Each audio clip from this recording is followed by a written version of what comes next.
pour moi, le jumeau numérique, alors le terme il est tout à fait approprié, ça va être l'implémentation digitale de quelque chose de physique. Pour moi, le jumeau numérique, il a pu en exister plusieurs. Le premier, ça va être le jumeau numérique, entre guillemets, sans couplage réel. Ça va être quelque chose qui va être mis en place pour pouvoir définir des concepts en amont, valider des développements. Il y a également le jumeau numérique qui va être, lui, plus, on va dire, couplage réalité augmentée. Et ensuite, il reste ce que je vais appeler, moi, le vrai jumeau numérique. C'est le jumeau numérique qui, lui, fait l'interaction entre quelque chose de digital et quelque chose de physique. Je pousse le concept jusqu'au bout, je vais dire, ça va être vraiment une représentation temps réel de chaque MSN, de chaque avion que peut avoir une compagnie. L'intérêt est donc de pouvoir valider plus rapidement l'état d'usure des pièces, donc améliorer la maintenance prédictive.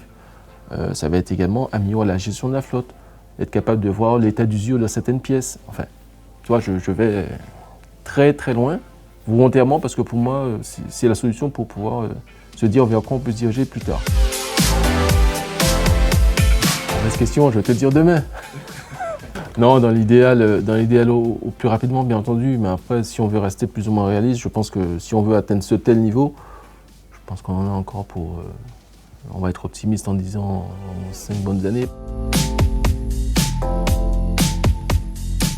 Ben moi, je pense que ce vers quoi on peut s'orienter, alors c'est toujours sous couvert de validation, respect des normes, des réglementations. Ben, on peut déjà commencer, je pense, par implémenter quelques capteurs au sein des différents avions pour permettre déjà de capturer l'état d'usure des pièces, peut-être voir les forces qui sont impliquées dans certaines conditions, parce que là, on parle beaucoup d'usure en fonction des conditions météo ou conditions externes. Et pour moi, effectivement, il faudrait déjà commencer par là. Mais effectivement, côté logiciel, 3D Shop Infinite, c'est la première brique à lancer et à utiliser de manière plus large, même si ça l'est déjà partiellement côté notre client principal. La deuxième brique, ça serait de réussir à interconnecter justement ces futurs potentiels capteurs à la maquette pour pouvoir commencer à avoir ce que moi je vais commencer à appeler un vrai jumeau numérique.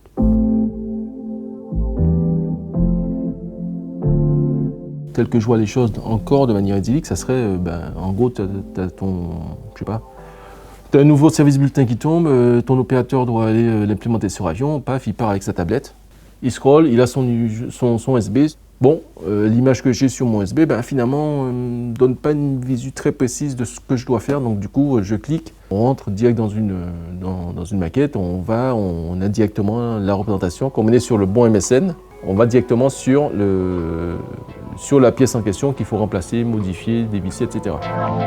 C'est là où 3D GEM Kiwi va pouvoir apporter des solutions pour moi, en termes de simplicité déjà, de rédaction, de lien direct avec la maquette. Pour moi, c'est la solution qui nous permettra de rester dans le monde du digital pour rédiger ses work instructions, mais également pour les balayer.